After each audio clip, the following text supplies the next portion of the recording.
Hey guys, it's Will here, and I'm back with another top 5 video. Tonight, Sam's joining me again, You're right, guys.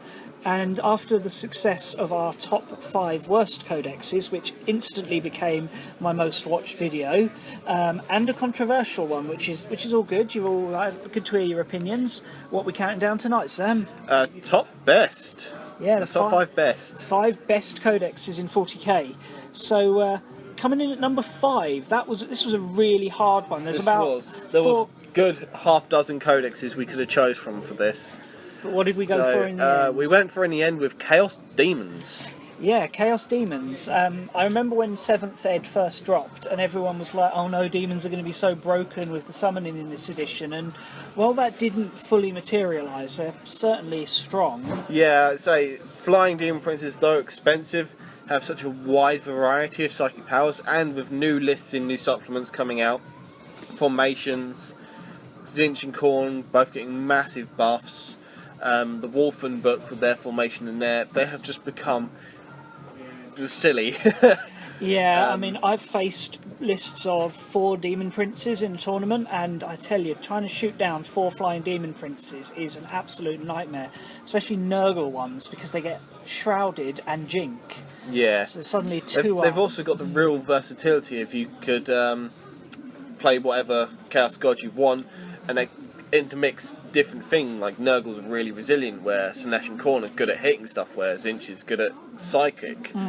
But I think demons really shine with their psychic, so yeah, definitely. Be interesting to see. Looking forward to the new Lord of Change model. That'll be interesting to see on board. Yeah, it's not updating the rules for it, but it's just the model, and it is a lovely looking model, and it's huge. And you know, Fate Weaver is insane. The Grimoire is still insane. +2 to your Invon. So yeah, there's nothing really to knock. The downsides of demons are demonic instability. It's not very pleasant, but it's still better than leadership. And apart from Nurgle guys, your base troops are very fragile. Yeah, but you can always top them up. Not to mention most of your demons have access to biomancy or telepathy. True. True. So you know, you've got all the best psychic lists you can choose from. Yeah, so there we go, that's the demons. Now, number 4 is an army that certainly has some resilience in its troops, but no access to psychic powers at all. We're talking about the Necrons. Yeah, this is one you know more about. In my experience, Necrons don't hit too hard, but God are they a pain to shift. Decurion Necrons just do not go anywhere quickly. And then when you stick in the limited number of hard-hitting units we do have access to, like Lichguard and Wraiths, which themselves aren't exactly easy to kill, but they hit like a ton of bricks as well. Yeah, so I mean, they're limited on manoeuvrability unless you put them all in transports. But there's nothing Necrons can't kill because of Gauss rule. Tesla is just a silly rule where it's all the 6s. Oh yes, I do love firing a 4-shot gun and getting 6 hits with it. On average, you always get like 5 or 6 hits. You always hit more than you've got shots with that stupid Tesla flyer. Well, it's twin linked on the flyer. Also, with flyers that don't have to hover to drop their guys out and can move 24 and drop their payload and have a decent ranged weapon. Yeah, they're pretty insane. Not to mention they're reasonable armor because they're 11. Yeah, armor 11, which isn't bad for a flyer, especially when you've got the option of Jink, and they don't care too much about jinking because they've got twin-link multi-shot guns anyway. They lose the Tesla benefit, but you know, as the transport version, they're really good for dropping in your squads. You've got some of the most resilient OBSEC units in the game if you choose to go. Well, even Warriors, your base troop is 4++.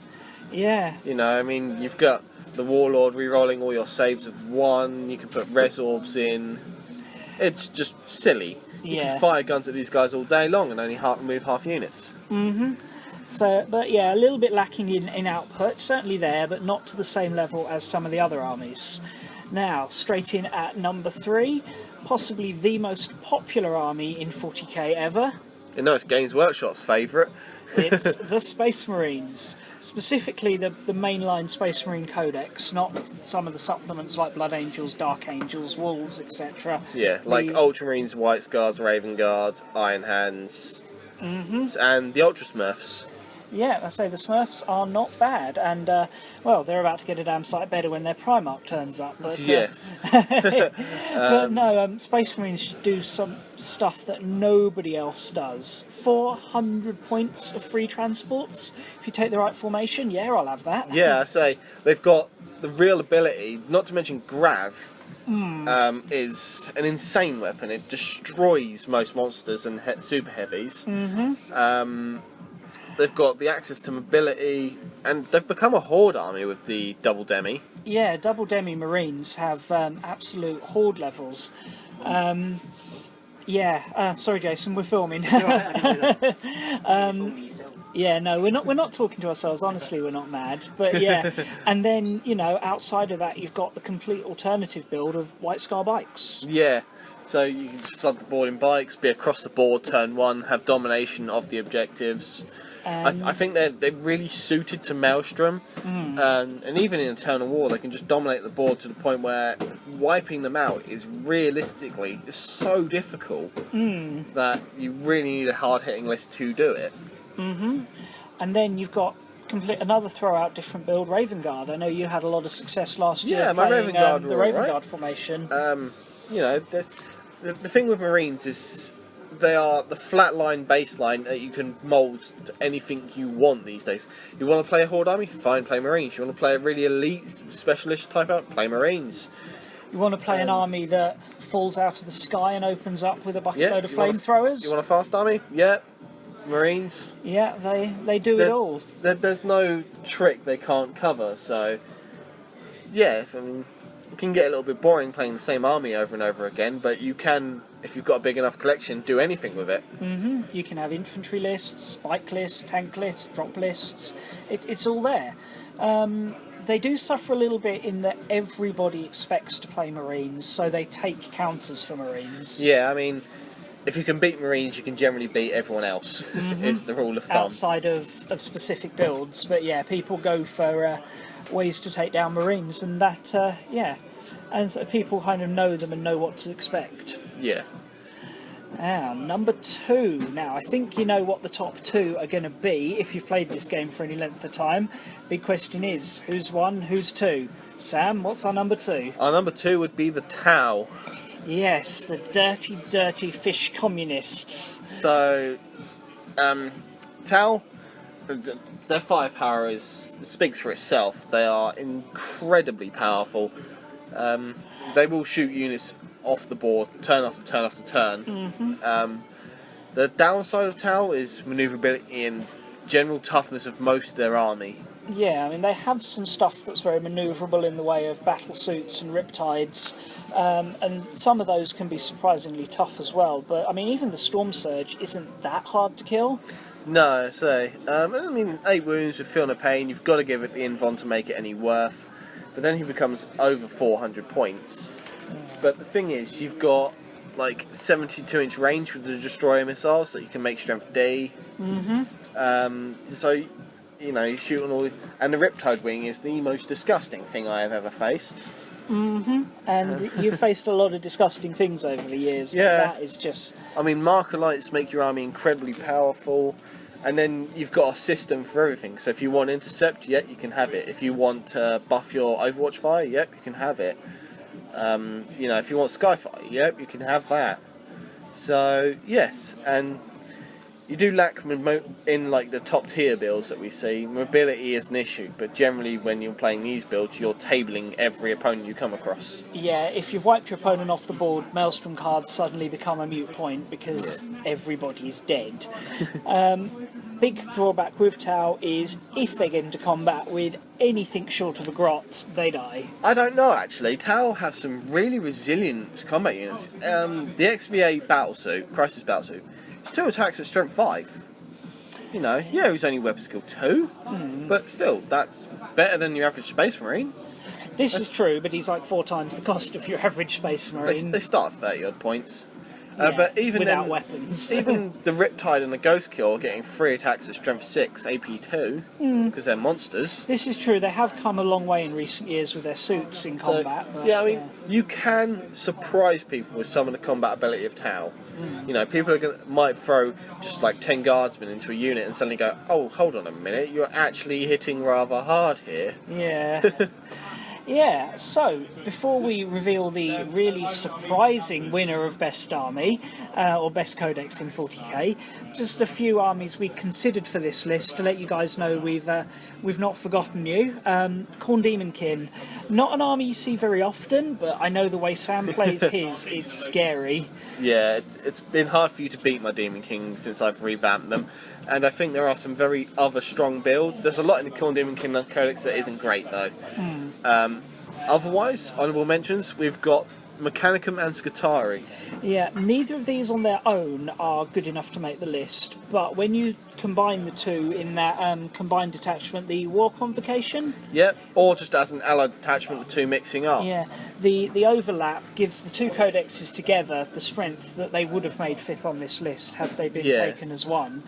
And then finally, the other one we considered was Grey Knights, although we don't tend to see them so much. The incoming of Grav really hurt them. Grav and lots of high strength multiple shots. You know, they don't have the weight of number to pull it, but they have all the psychic bonus, so still a really quite a strong army, but I say there are lots of things to kill heavy armour infantry now. And finally, before we reveal the winner, let's just say that just because your favourite codex didn't make this list, we don't necessarily think it's bad. Don't take it as a diss. It's just these are the ones we thought were probably the strongest. So take it as what it is. But, you know, if you think different, leave a comment below. Let us know. We're always interested to hear you guys' feedback. Right, number one. Number one. Dum dum dum. Eldar. Who didn't see that coming? I didn't see that coming. Oh wait, that's yes because I you're did. Eldar. Yeah, Eldar at the moment just so strong. I would say the two best units in the game, hands down, are both in the Eldar Codex, and one of them is our jet bikes. Yeah, Eldar jet bikes. All those scat packs. I love those scat packs. On a troop choice, 4 shot, strength 6. It's like that's ridiculous. Oh, and then you get to move 12, and then turbo boost 36, and then make an assault move. Yeah. You know, it's silly. You got 3 up armor, so you're nice and resilient, and you're not expensive. It's like 90 points. 80s, high 80s, yeah. High 80s for a pack of 3. And, I mean, I limit myself to 3 because I feel I'd be being a douchebag if I ran more than 3 units of 3 in a casual list. Yeah.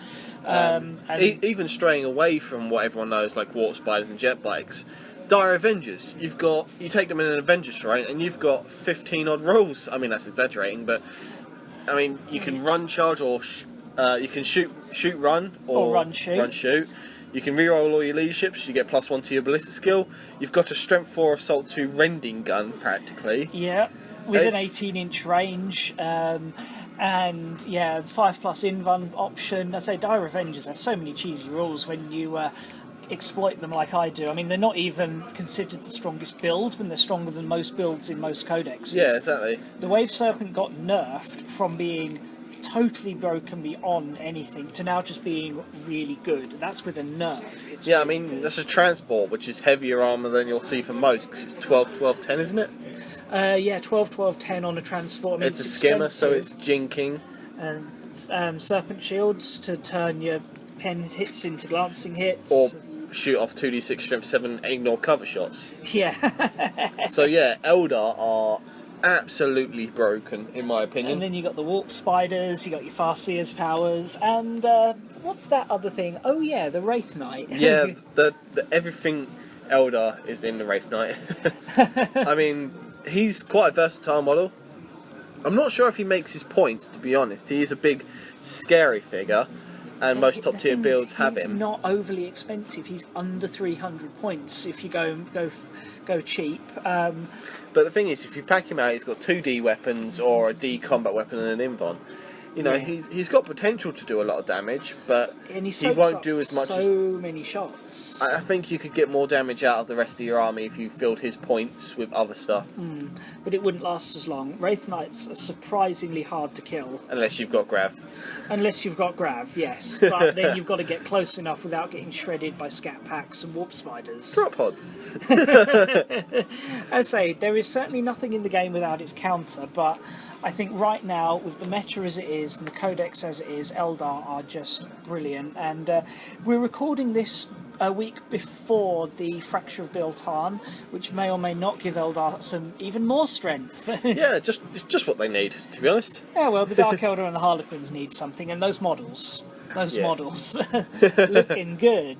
Yeah, that's another thing about the Eldar range, is generally quite nice models. Well, it's apart from the Aspect Warriors, it's all been updated reasonably recently, and and the Falcon is 20 years old and still somehow manages to hold its own. They are beautiful models. But then again, I am a built-on player, so I'm a little biased. But yeah. But anyway, thanks a lot for watching, guys. Hope you found this interesting and enjoyable.